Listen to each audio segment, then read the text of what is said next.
Good evening, everybody. Well, Ryan Garcia misses weight by 3.5 pounds. Now, his excuse for that is, I tried my best. And you know what, guys? That's just typical Gen Z free pass to do whatever you want. Sadly, for that generation of people, as long as you, quote unquote, try your best, you get whatever that goal was. You get the A. You get to pass the class because you tried your best. You get the trophy because even though you lost, you tried your best. And sadly, you know what? Unfortunately for these Gen Z and Gen Alpha kids, they'll never get to experience working really hard and maybe even suffering a little bit to achieve a goal, and then the sort of exhilaration of crossing that threshold and attaining a goal after a lot of hard work that you didn't think you could do. They're never going to bother doing that, because why suffer when you could just say, I tried my best, give me the pass.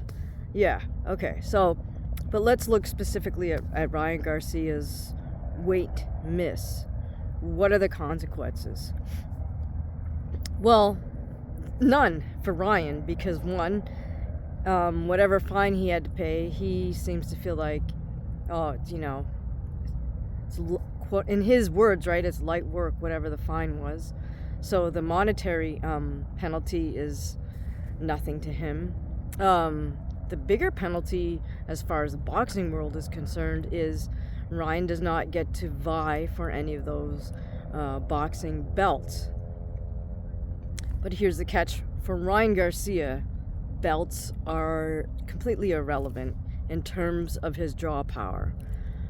For most fighters, you want the belt because then you get to call the shots and you get to command more money, right?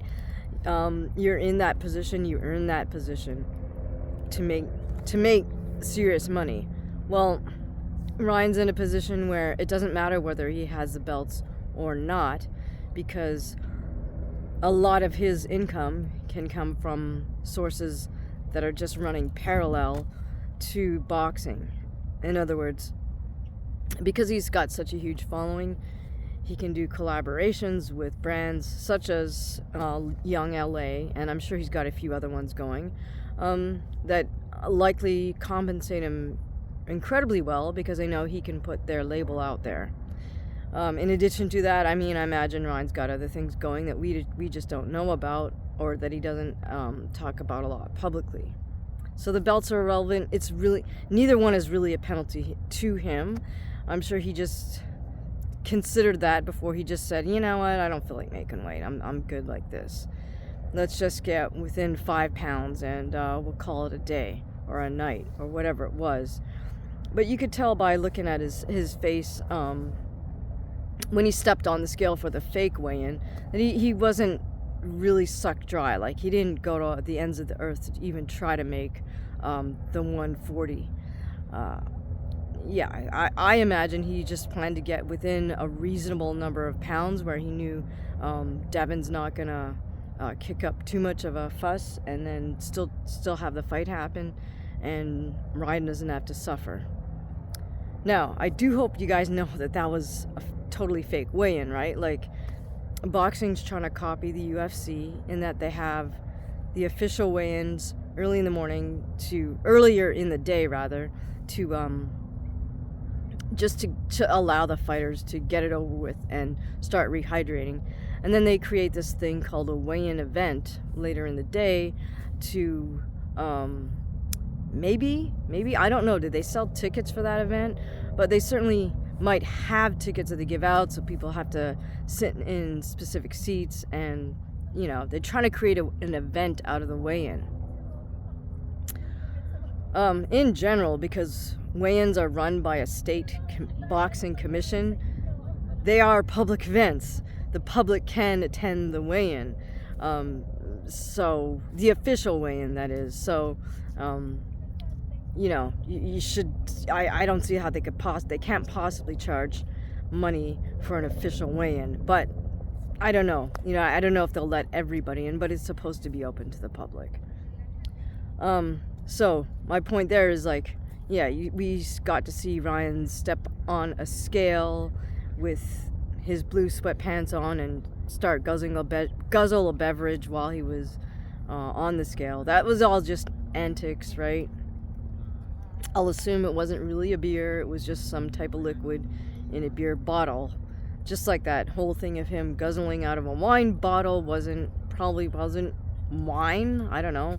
But, Ryan, for Ryan, boxing is not boxing. Boxing is not a sport of boxing. Boxing is just another platform where doesnt, in this case, is doing all the work for him, right?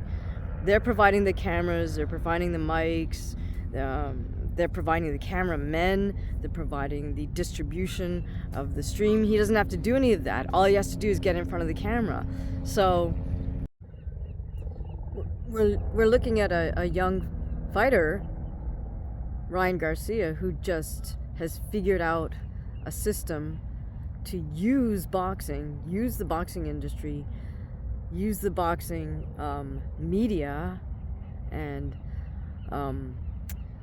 boxing platforms just as effectively as an extension of social media, and just have that sort of publicity from the boxing feedback into his social media platforms, and thereby get his image out there, make more money.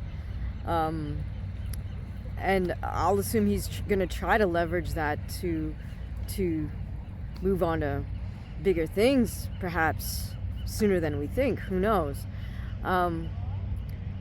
But if we go back and look at all of Ryan's antics on social media from the moment that this fight was announced, I mean, you could see there's just a sharp uptick as soon as the fight was announced. Ryan just started doing tons of posts.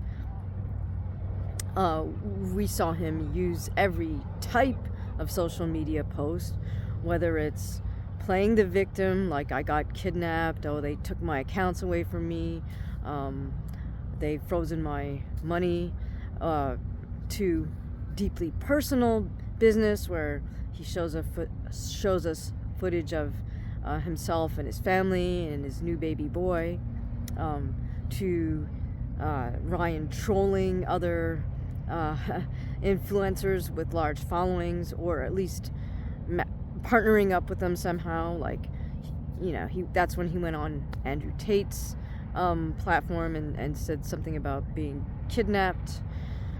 Then he sort of trolls both Jake Paul, and then trolls Logan Paul with his drink, and then he collaborated with, I guess, the Nelk Boys. But I mean, some of you guys know better than I who else Ryan either collaborated with or trolled. But effectively, when he trolls another influencer, they both know that's just like collaborating, because Ryan will engage the other person's audience, and vice versa.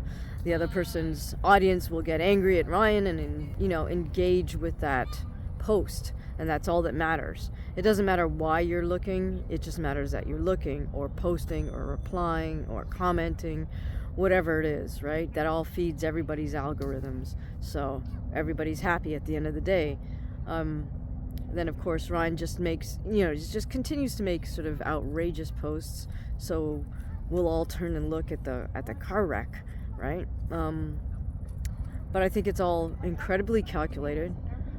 That doesn't mean he doesn't have personal issues. I think I'm just pointing to the fact that Ryan Garcia is a social media master. He's been working hard at social media since he was a teenager, and he's certainly put in his 10 years of repetitions on posting on social media, and Ryan Garcia knows full well what types of posts hit with, and the different reasons that his posts will hits. So he just makes sure he does every variety of post possible. So I guess my point is also seeing the weigh-in not matter. Should we also assume that Ryan's decided that the outcome of the fight doesn't matter? At the end of the fight, if he gets stopped or knocked out or loses the decision to Devin Haney, is he just going to say, well, I tried my best? I don't know. What do you guys think? Do you think the 3.5 pound weight is going to make a difference in the fight tomorrow? Are you going to watch the fight tomorrow? Thank you so much for listening. Please let me know in the comments below. Thank you.